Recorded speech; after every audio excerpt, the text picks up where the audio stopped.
This is Dr. Robert Jugrek, known for inventing the artificial heart. I'm proud to announce a new invention. It's the self-pump male twin chest enhancer. Simon Cowell is a sponsor of my new invention. Mr. Simon Cowell, the Star Magazine rumors are true that you have a rack. Completely. Simon, after the surgical implants, did you ever experience feelings of guilt or shame? Doctor, I don't have a conscience about this at all, because at the end of the day, for me, it's been a help. Simon, many in the tabloid press have pointed out that over the past 5 years, your rack has grown to the same size of Paula Abdul's. Can you substantiate any of these rumors? Yes. Yeah. I mean, in the last 5 years, I can see a similarity to a point. Simon, do you have any regrets whatsoever with this surgery? Do you ever feel like you want to go back to being a flat-chested man once again? Are you serious? I would rather let William Hung lick honey off my nipple. The self-pump male twin chest enhancer, inflating your man boobs, one schlep at a time.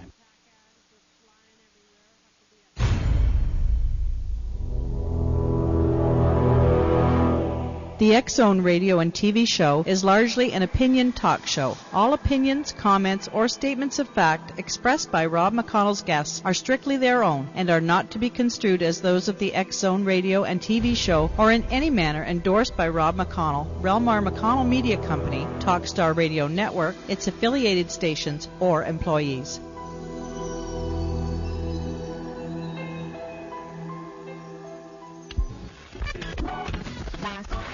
All Hit Radio.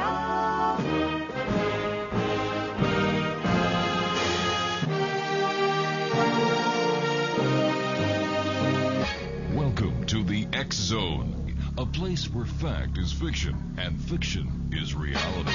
Now, here's your host, Rob McConnell.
Welcome back to the X-Zone, everyone. My name is Rob McConnell. We're coming to you live and around the world on the Talkstar Radio Network from our studios in Hamilton, Ontario, Canada. Our toll-free number is 1-877-528-8255. That's toll-free throughout the U.S., Canada, Alaska, and Hawaii. My email address is xzone@talkstarradio.com. On MSN Messenger, talkstarradio@hotmail.com, and our two websites, www.xzoneradio.com and www.xzonetv.com. It's the most deadly time of the day. Most fatal car crashes occur at 2 a.m. than any other time of the day, while the safest time to drive is 8 a.m. on weekdays in the height of rush hour. Now, this is according to analysis of traffic from researchers at Carnegie Mellon University in Pittsburgh, Pennsylvania. The big headliner for this study is that women are better drivers than men, since men are more likely to take risks. It also means that men have a 77% higher chance of dying in a car crash than women based on miles driven. Want more? Well, this is from that study. A cautious 82-year-old woman is more likely to die in a car crash than a risk-taking 16-year-old boy. But right behind those little old ladies are young male drivers ages 16 to 23 who have fatality rates 4 times higher than the average. New England is the safest region for all drivers. The safest passenger is a baby or toddler secured in a seat during the morning rush hour. The safest vehicle is a school bus or van. The most dangerous vehicle is a motorcycle. The safest driving day is Wednesday. The most dangerous driving day is Saturday. The safest driving month is February. The deadliest driving month is October. and the driver with the lowest risk of death is tied between someone who is 40 or 50 years old. So that is from the Carnegie Mellon University study, and there you go. 2 a.m. is the deadliest time of the year, time of the night, or morning, I guess, especially if you're coming out of a bar at that time. And the safest time is at 8 a.m. during the rush hour. Over the Christmas holidays, local law enforcement agencies, federal law enforcement agencies, and provincial and state law enforcement agencies decided that they would also do ride programs first thing in the morning. And apparently several people were still impaired from the night before, and a number of them are now facing criminal charges. Others had their vehicles seized, and others had their licenses suspended. When we come back from this 2-minute commercial break, I'll be joined by my good friend, Dr. Sky, Stephen Kates, as the X Zone continues on the Talkstar Radio Network, X Zone TV, and on shortwave around the world from our studios in Hamilton, Ontario, Canada, exclusively on Talkstar. Don't go away.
Dr. Sky is our special guest this hour, Stephen Kates. Steve joins us at least once a month to help us learn what is happening in the skies above this beautiful little planet. And Dr. Sky, how are you, my friend? To you and yours, a Happy New Year. And a Happy New Year to you, Rob, and the entire X Zone radio audience. I'm doing fine. I'm here in Las Vegas for the Consumer Electronics Show, actually. It's going to be good. Steve, what is happening in the skies overhead this month? Rob, we start off with what I think is maybe one of the big stories of the entire month of January, and that is still that probability, a 1 in 28 chance of this asteroid, 2007 WD5, impacting the surface of the planet Mars. And remember, we talked about this briefly in December. Mm-hmm. What it is a 164-foot in diameter object, probably made of nickel iron, that will possibly strike the planet Mars, and if so, this will be the second time in modern history that Earth-based observers with telescopes and spacecraft will be able to observe an impact like this of an asteroidal body onto another object in our solar system in real time. It's amazing. Steve, is there any possibility that there could be repercussions on planet Earth based on this impact on Mars? It's an excellent question, and there's a whole classification of meteorites that are here on the Earth that we call simply Martian meteors. We know in the past, if we look at the surface of the planet Mars, a long time ago in Mars's geologic history, Rob, there was an incredible series of asteroidal impacts. Mm-hmm. And these objects probably made their way to the Earth from Mars. So in this particular case, this object will burrow out a hole in the surface of Mars, maybe 1 mile in diameter. But in this particular case, the odds are still, well, pretty slim that it will hit. But if it did, it's also probable, and I would say fair to say, Rob, that this material probably will not come earthward. And that's a good sign, of course. Now, Steve, what is going to be the depth of the crater that this asteroid, which may or may not hit, would leave if the diameter is 1 mile? Well, it's interesting. These theoretical physicists and astronomers who calculate impact damage, they basically used a lot of the statistics and data that we know from nuclear weapons explosions. We know that in our home state, my home state of Arizona, many of your listeners are familiar with the famous meteor crater just a little bit to the east of Flagstaff. The story goes, and we've probably heard it 1,000 times, but it's interesting to repeat, the Arizona meteorite crater was allegedly made by an object only 200 feet across, and it left a diameter in the surface of the Earth, a crater, of about, almost a mile. So it's fair to say that if this were to do this on the planet Mars, remember, this Martian gravity is much, much less than that of the Earth, so the residual impact will probably be a little bit bigger. But what's interesting, Rob, is we have 3 spacecraft right now in Martian orbit, 2 American and 1 European Space Agency spacecraft that have a ringside seat if this were to hit, and the probability, again, is only 1 in 28 that it would hit. That's a slim chance. But what gets interesting, Rob, is when this object gets within the 15,000-mile region of Mars, anything could happen. So simply the answer is we will probably see an impact on the surface easily from the spacecraft's vantage point. And who knows, maybe from ground-based telescopes, maybe seeing a gigantic plume of Martian ash blasting up into the Martian stratosphere and going around the planet, maybe even a theoretical small ring of material.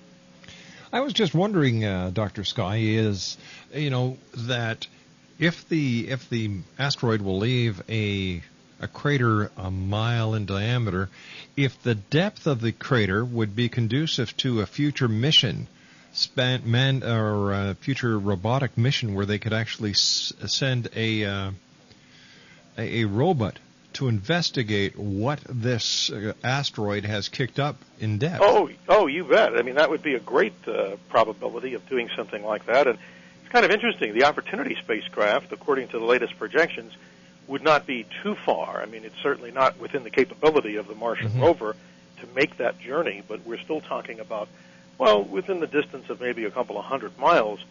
But, Rob, that's a whole other subject, too. For robotic spacecraft on Mars, I thought it'd be appropriate now just to mention that for 4 years, we've now had this wonderful series of spacecrafts running around Mars where the original space scientists, like Steve Squires at JPL, many of the other good scientists, only gave that spacecraft a probability of 90 days of life on the surface of Mars. And to me, I think that's one of the most incredible stories. These 2 spacecraft are still marginally capable of moving around the surface of Mars. One of the craft is near a crater called Victoria Crater, and they basically powered down over the last couple of months because of a Martian dust storm. But isn't that amazing that those little craft, which never were predicted to go, let's say, beyond even 100 days, are still functioning and sending back useful data? It certainly is. And Steve, what has been the paramount experiment that has been conducted on Mars by these spacecraft? I think, in my opinion, I mean, you'll get a lot of different answers, but I think, in my opinion, the ability for this spacecraft, these 2 small rovers, to be able to take these stereoscopic views of the surface of Mars. We've learned so much, and I think one of the most prolific things we've found, going back to our story of this asteroid impact, the probability at the end of, by the way, that's January 30th that asteroidal object would hit, is the fact that on the surface of Mars, there seems to be a meteorite paradise there. These spacecraft have literally come across objects that are still obviously intact on the surface of Mars. We've not been able to answer the question of life on the planet Mars. But I think finding these amazing relics of space that are still in the ground, the picture capability of these 2 little robotic landers, and also taking temperature and sensing measurements on the surface. We have now a better understanding of that rich carbon dioxide atmosphere on the planet Mars. And my prediction on your show is we ain't seen nothing yet. I mean, we're going to be seeing a whole lot more science from these little spacecraft. And I think it's just amazing, Rob, that, again, that they've survived this against the odds. 1-877-528-8255 is our toll-free number. Dr. Sky is our special guest, and he has a great website, Exonation, at www.drsky.com. Steve, we are experiencing very strange weather up here in Hamilton, Ontario, Canada. There was snow on the ground a week ago. There's no snow on the ground now. The temperatures are totally out of season. There's storms across the U.S. There's new storms forming out in the Pacific that are going to be heading inland. Certain parts of the U.S. have already had over 10 feet of snow dumped on it. Others are in flooding conditions. Can we attribute this to global warming? I don't think so, Rob. I mean, we've talked about this many, many times, and You know, this is a subject that, and particularly I'm sure is of interest to your listeners, and I'm sure anybody who is certainly, sticks their head out of doors and notices these oddities. I really don't believe that, well, first of all, to define that whole subject of global warming, that would take many, many shows. But in my humble opinion, and this goes back strictly from the side of science, I believe that there's so much yet to be learned and discovered about this, quote, phenomenon. I was just doing some research for another program a couple of weeks ago, an actual presentation that I did, and I came across some interesting data that I'd like to share with your audience. Basically, there was a period in time when astronomers observed the sun. They obviously look at this so-called 11-year sunspot cycle. I say so-called because I believe this cycle is much bigger. And I'm not sure if many of your listeners have ever heard this. A German scientist, Edward Maunder, noticed that from the period of 1645 to 1715, this period in time was simply called the Maunder minimum, we saw this tremendous depletion of sunspots on the surface of the sun. And what's interesting, Rob, is during this particular time in history, there were recorded low temperatures, the lowest that we've ever seen. The seasonal warmth of the summer of these years was extremely low. And to give a little bit more detail here, we also know from historical data, though it's a little sketchy because back then they didn't have the scientific prowess that we have now, but their basic temperature measurements and recording in journals of the weather basically stated this, that for the summers of those years, this period 1645 to 1715, we had this incredible low temperatures. They were something like in the middle of July, seeing snow in areas, let's say, like Canada or northern and southern Maine and parts of the United States or parts of this country in the northern hemisphere that experienced low temperatures. So here's my take on this whole thing. I can't answer it. I'm not a climatologist, but I'm eager to share the data that I have and continuing to learn like everyone. I think this is the simple take on this. It's complicated. The sun has an incredible heartbeat that I think we really don't understand because we haven't had the data over thousands of years. I think it's hard for me to come to terms with the fact that humans are simply the cause of the temperature rises. And that may sound really radical to a lot of your listeners out there.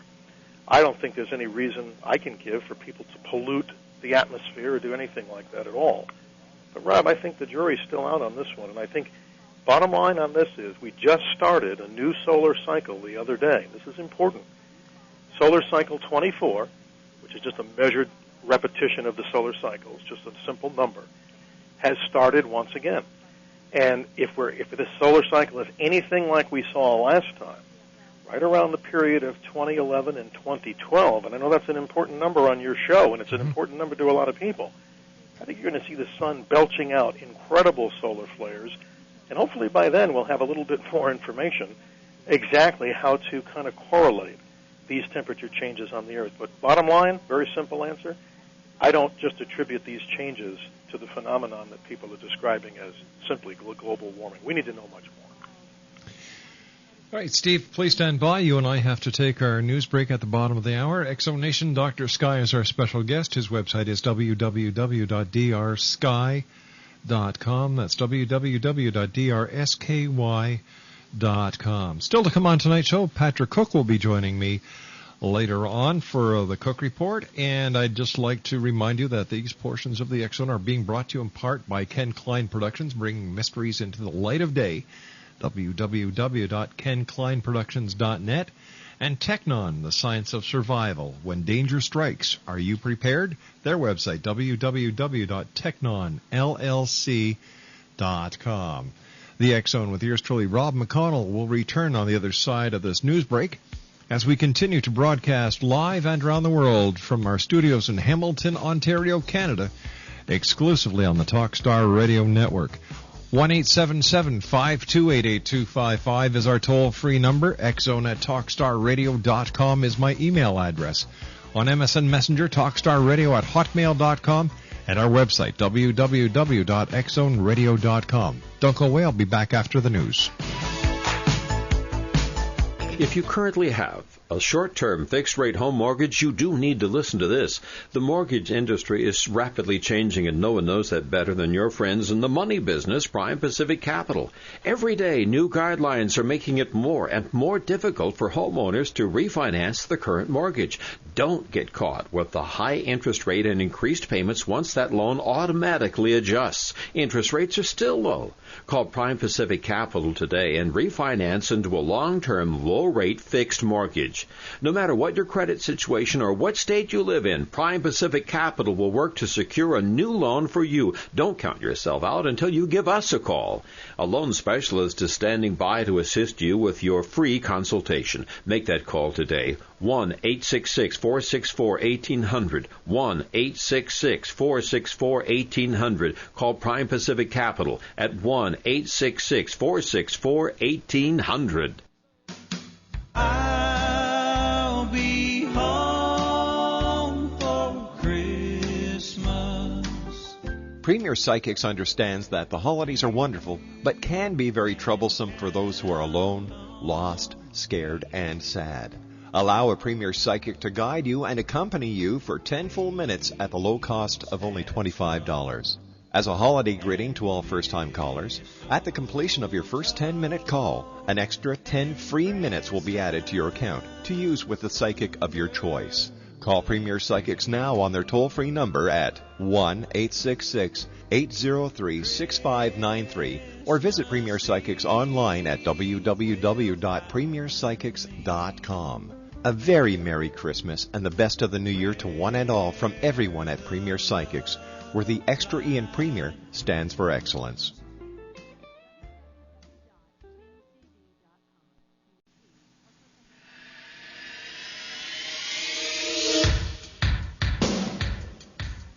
My name is Michael Telstar, Canada's leading mentalist from Toronto, Ontario. Hi, my name is Belinda, and you're listening to my dad, Rob McConnell, on the X-Zone. This is Psychic Dorothy from St. Catharines, and you're listening to Rob McConnell. Hello, my name is Holly Reeves, an astrologer from Astro For You, and you're listening to Canada's #1 paranormal radio show, The X-Zone, with Rob McConnell. Welcome to The X-Zone, a place where fact is fiction and fiction is reality. Now, here's your host, Rob McConnell.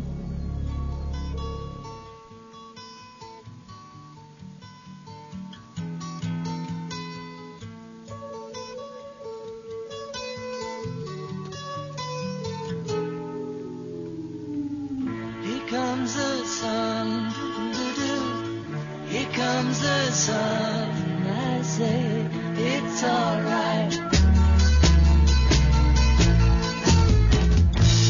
Darling, it's been a long, cold, lonely winter. Darling, it feels like years since it's been here. Here comes the sun.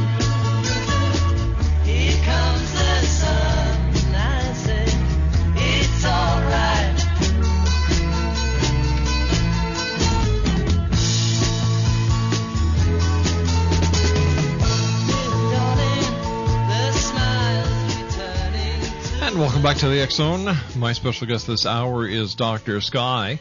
Before we get back to Dr. Sky, do you realize that what your ringtone that you have on your cell phone actually tells the world something about you? That's right. Cell phone ringtones can be loud, obnoxious, and very revealing. If you're never given it a thought, you might want to consider the message that you're sending before you let your ringtone ring in a crowded area. So what does your ringtone say about you? Well, if you select vibrate, you are ultra-responsible and considerate, concerned above all else that your personal calls do not bother anyone. So to those of you out there in the X-Zone Nation who would rather have your ringtones vibrate than to ring a ding-ding, thank you. Standard ring, you're showing your age and your inability to master technology. What? You don't know how to change the ringtones? Give me a break. A classic rock song tells the world when it comes to looking old, this isn't much better than the standard ring that comes with the phone. If you're into the disco beat ringtone, it makes you look as dated as those gold chains and that white suit hanging in the back of your closet.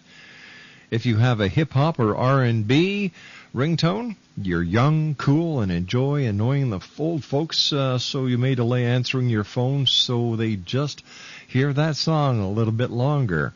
Now, if your ringtone is classical music, you must be a genius. If your ringtone is country music, you're as American as mom and apple pie. If your ringtone is a jazzy one, you're independent and strong-willed. If your ringtone is a TV theme song, you didn't graduate, did you? Let me see. If your ringtone is an animal noise, you think you're hilarious. Others just think you're bothersome. If your ringtone is your own voice, you're so conceited and pompous it's not even funny. And if you change your ringtone often, you are fickle, undependable. You haven't been able to master the art of keeping one's mind focused. And either that or you get bored easily. And there you go. What your ringtone tells the world about you. Dr. Sky's our guest, www.drsky.com. And Dr. Sky, what is new in the manned space program? Well, Rob, there's a lot of interesting stuff, if I may just digress backwards a little bit, sure, as far as the things that are accomplished in 2007. I think your listeners will, get a kick out of this information, too, and it's useful. We now have this probe, a couple of probes that are running around the solar system, and where are they headed and what are they? The New Horizons probe, which was launched basically in 2006, is headed to the planet Pluto, even with the ashes of my old mentor, Dr. Clyde Tombaugh, who discovered Pluto. This particular mission, fantastic. It's actually using special gravity assist off the planet Jupiter. When it passed the planet Jupiter back last February 28th, it's going to race to the planet Pluto, which is, I still call it the planet Pluto, notice that. By the year 2015, we should learn about what this object really is. It has 3 interesting satellites that orbit around it, in memory, of course, of the great observer, Dr. Clyde Tombaugh. And then, if we look back a little bit into 2007, which is also now part of the answer to your question about what's new, NASA launched a messenger, as it's called, spacecraft to the planet Mercury. That's the nearest of all the planets, of course, to the sun that we know of. This object will pass within the next month or so, very close to the planet Mercury. And it's interesting, Rob, the planet Mercury has a surface that's incredibly pockmarked, even greater than that of the moon. Nobody understands much about Mercury because of its proximity to the sun. And I think another fascinating story is to answer your question on what's new in space. This year, 2008, is a big year for the Mars Phoenix lander. That object should descend. Everything's well on, as far as health, the condition of the spacecraft is in tip-top condition. It's scheduled to get into the Martian atmosphere sometime in May of this year and do something that the Mars polar lander didn't do back in 1999. And this time, we'll hopefully land at one of the Martian poles to sample the water ice. And who knows, maybe we'll be lucky enough to find that answer. Does life exist on Mars? Those are some of the highlights of what's happening. And finally, the delayed launch of the Space Shuttle Atlantis. During one of your news breaks, they were discussing the fuel sensor problem that they're having. A small thing like that has grounded the shuttle, and they need to get that shuttle up there at least by early February to meet the construction timeline of the International Space Station. Now, Steve, when the International Space Station has been completed, what will its objectives be? Well, I'm sorry, repeat that. I didn't hear you. I'm sorry. I was saying that when the International Space Station has been finished and its construction has been completed, what will its function be? It's basically to do low Earth orbit, if I can say that correctly, low Earth orbit observations of the surface of the Earth, to panoramic scan their surface of the Earth, that is, with cameras, to do medical experiments in space. Pharmaceutical companies have some incredible products that they're looking to develop in the zero gravity of space. We're going to be doing some extensive semiconductor experiments in space, so you can actually form perfect or near perfect crystals in space.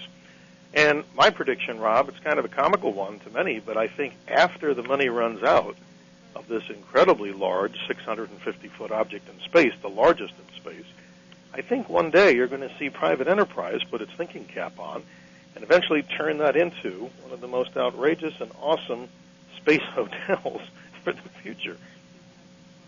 What is the maximum capacity when it comes to astronauts that this complex can hold? Very interesting question. When it's finally finished, It all depends on who you ask on this, but you're asking me. Mm-hmm. Basically, at one time, you could probably support up to about 10 or 15 individuals. That's not a lot of people because of the limitations of being able to carry supplies up to this International Space Station. And it's only as good as the shuttlecraft, or, in this particular case, the tried and tested and proven Russian Soyuz supply craft that actually really do more than the space shuttle in providing us with the way to take the trash out and the way to bring us our fresh fruits and vegetables and all the other necessary supplies. So we're looking at a small contingent for an object that big. And remember, one of the most important situations that you have to consider on board the International Space Station is the ability to process oxygen, because obviously you cannot live up there without that, and making sure that everything is ship-shape. It wasn't really intended to take a lot of people. It was intended originally to take 4, a combination of cosmonauts and American astronauts, to do research. But that's my prediction. I think one day you'll see that as a hotel in space, because, Rob, I don't think they want to deorbit that anytime soon, especially an object that big, circling the Earth every 90 minutes at about 250 miles as the crow flies, straight up. Now, Steve, how do they recycle oxygen up there? Well, they have a lot of these things called oxygen scrubbers. And what they are is basically it's like taking your own refrigeration, but adding another level of complexity to it. What we're doing is we have to create oxygen in an atmosphere like that because obviously none exists. Mm-hmm. But again, that's the limitations on the shuttle. It's food, just like it is here. If you were to go out in the outback, let's say of Arizona, it's how long can your supplies last you if you're going out into an area that's it's not a habitable place, obviously space, until you're inside the crew compartment. But what they need to maintain is excellence in computers, the ability to have these scrubbers remove a lot of the carbon dioxide to make sure that there's enough plentiful oxygen. And they have monitors on board the space station constantly because you don't want to see a high level of CO2 or obviously carbon monoxide or any other noxious gas that might filtrate through there.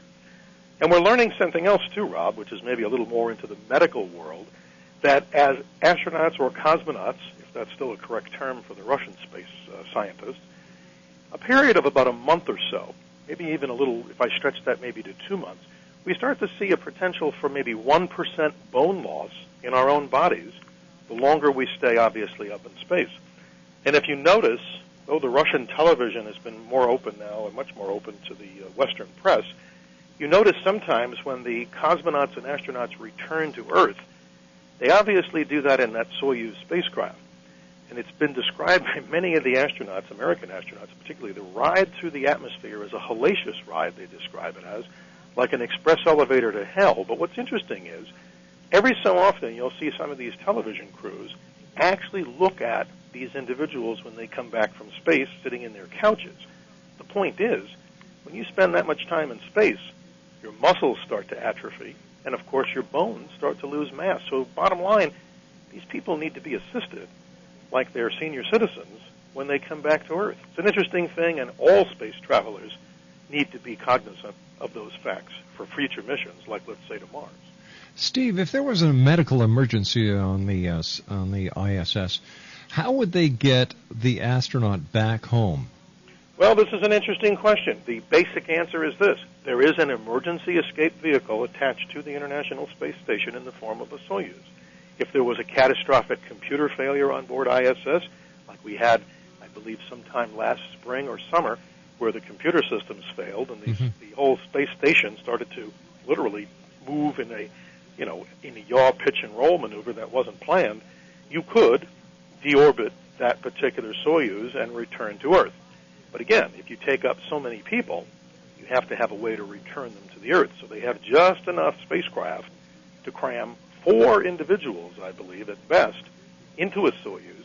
And even that, Rob, we would be like you and I, literally, back to back, on a ride that I'm sure would be very, very... if you've ever been on a good roller coaster, multiply that, according to the people I've talked to, by about 1,000. Oh, my gosh. Yeah, it's interesting. But, now, Steve, on another note, I don't know if there's time, just to mention for all the listeners all the exciting things that you can see in the skies, because of all the subjects that I love talking about with you on this particular program, This one, to me, is most precious for as far as information. And I just wanted to see if there's time to pass on some of those highlights. Sure, we've got about 4 minutes. Sure. Well, as you look at January 2008, here's something interesting. This is the week, Rob, we call the dark of the moon or the new moon. The moon's light is not in the way, so this is a great time for people in your audience, the entire X-Zone Radio audience, to go outside, no matter where they're listening to you on the entire planet. And let's say now we'll talk specifically for our northern hemisphere viewers during these winter seasons. It's absolutely outstanding to go outside, learn those constellations. But here's a couple of Dr. Sky tips for what to look for.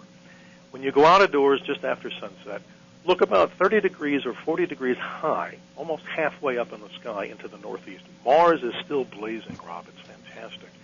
This yellow-orange object still has surface detail that can be seen if you have a small telescope and you have at least the ability to get it away from bright lights. This is a good week because there's no moonlight. And my observations of Mars, like many other good observers, you can see an area around one of Mars's polar caps. It's an actual area of frost in a fairly good-sized telescope. We're going to say maybe a 6-inch diameter reflecting telescope. Even your basic, department store telescope should be able to show you the disk of Mars. Don't miss it. It's fantastic. And then, folks, it gets really good. Now about 10 o'clock local time in the northern hemisphere, if you look due east, the planet Saturn is now starting to come into the picture. It's in Leo the Lion. And what we're going to tell everybody about Saturn this month is the ring system is slowly turning toward edge on. Like if you looked at a knife, edge on. The rings are still visible. Rob, this is the all-time showstopper for beginners. When they get to see the rings of Saturn in a small telescope, most people really, really can't believe what they're seeing. It almost looks like you made that or made it up. It's that cool. You can see one of the major planets in the solar system with a ring. It's beautiful to see. And then if you're up early, particularly the northern hemisphere, the southern hemisphere gets to see equally these objects. But we now look into the southeast just before dawn, about an hour and a half, maybe an hour before sunrise.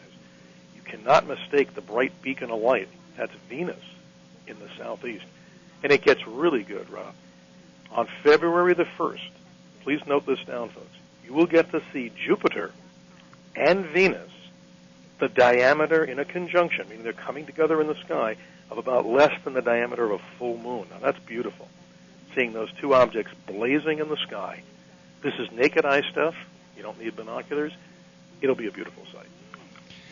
Dr. Sky, please stand by. When we come back, we'll be finishing off this segment with Dr. Sky. And in the next hour, the final hour for tonight's show, my good friend Patrick Cook will be joining us with this week's edition of the Cook Report. If you'd like to give us a call, toll free, 1-877-528-8255. Now that's toll free throughout the U.S., Canada, Alaska, and Hawaii at 1-877-528-8255. My email address is xzone@talkstarradio.com. On MSN Messenger, talkstarradio@hotmail.com. And our website, www.xzoneradio.com. My name is Rob McConnell. I'm with you Monday through Friday from 10 p.m. Eastern until 2 a.m. Eastern. And then the show's repeated in its entirety from 2 a.m. until 6 a.m.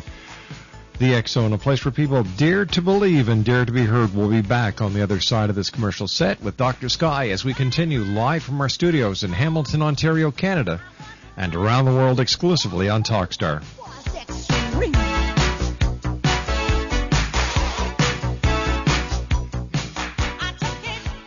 Hey, hello there. I'm Victor Ives from Talkstar Radio and our new commercial-free movie channel, White Springs TV. You know, for over 2.5 decades, I hosted Golden Age of Radio on hundreds of radio stations across America. And now I'm proud to be part of bringing you the Golden Age of movies and lots of family-friendly movies without commercial interruption. Find out about White Springs TV online at www.whitesprings.tv.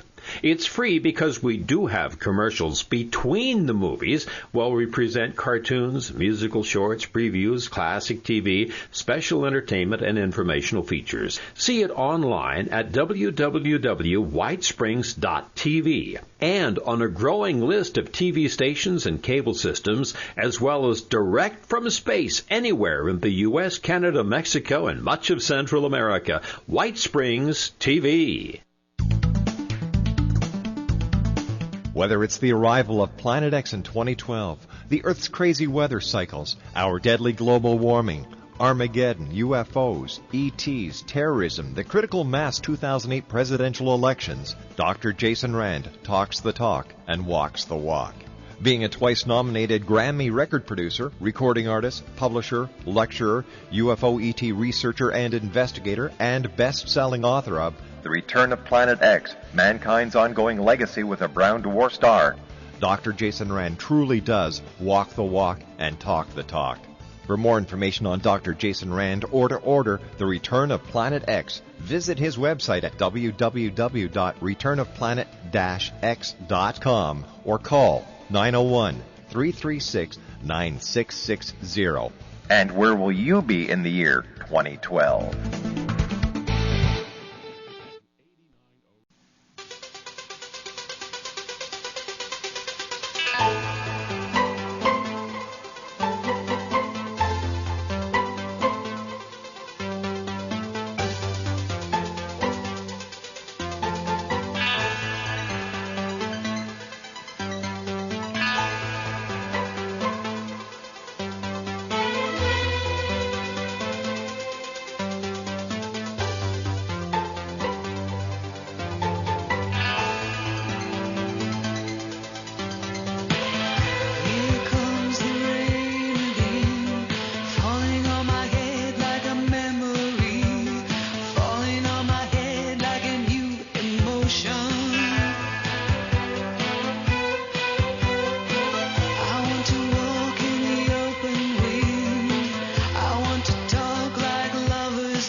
Dr. Sky has been our guest this hour, www.drsky.com. And Steve, again, Happy New Year to you and yours. But I have to ask you a question. With a limited amount of drinking water aboard the ISS, or even aboard the shuttle, where do they get the necessary drinking water from? Well, actually, Rob, a lot of that is brought up. I mean, obviously, it's brought up on the shuttle because obviously that's, I believe, if I'm still correct on this, 1 gallon of water weighs somewhere in the area of about 8 pounds, so you have to prepare for that. But on the space station itself, we obviously still start off with an initial supply of water, but we also have the capability of generating that moisture and that water on the shuttle and on the International Space Station, I should say. But again, these are all finite, and that's the answer to the question of how many people can really go up there at any one time. It's still exploratory. It's still not complete. And with the attachment of this wonderful Harmony module that's been added in 2007, this is the vital connection between the European Space Agency and Japanese laboratories, which will hopefully finish this entire space station. And, Rob, I just wanted to mention in closing a peek into February. Well, please. We have a major total eclipse of the moon on the 20th that I want to let everybody know about. We'll talk hopefully more about that. Well, Dr. Sky, as always, it's great having you on the show. Give yourself a plug. Come on, Steve.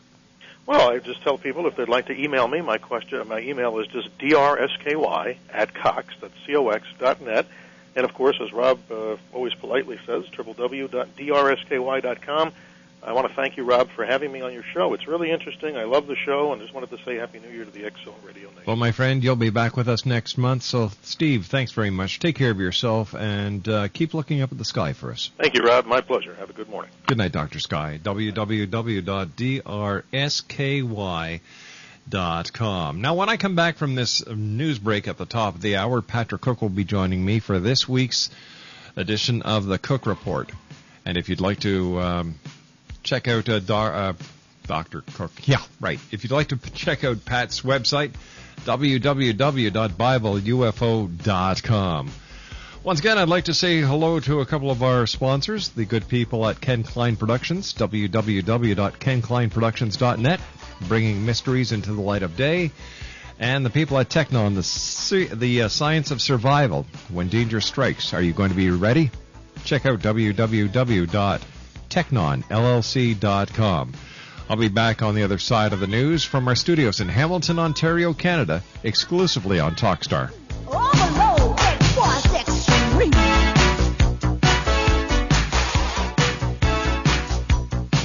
I took it so high, so low, there was nowhere to go like a bad dream. A couple of things in the news that is rather weird and strange. Holy revenge. Police in Fullerton, California arrested a 52-year-old Warren John Wilson who apparently had a bone to pick with bikers. Warren admitted he had nearly been run down by a cyclist to seek revenge, nearly dug 50 1 to 2 foot holes along a bike trail. He even attempted to hide some of the holes. Some riders went over their handlebars after hitting the holes, but none reported major injuries. Warren now faces a single felony count of vandalism. I'll be back on the other side of this commercial break as we continue live and around the world right here on Talkstar.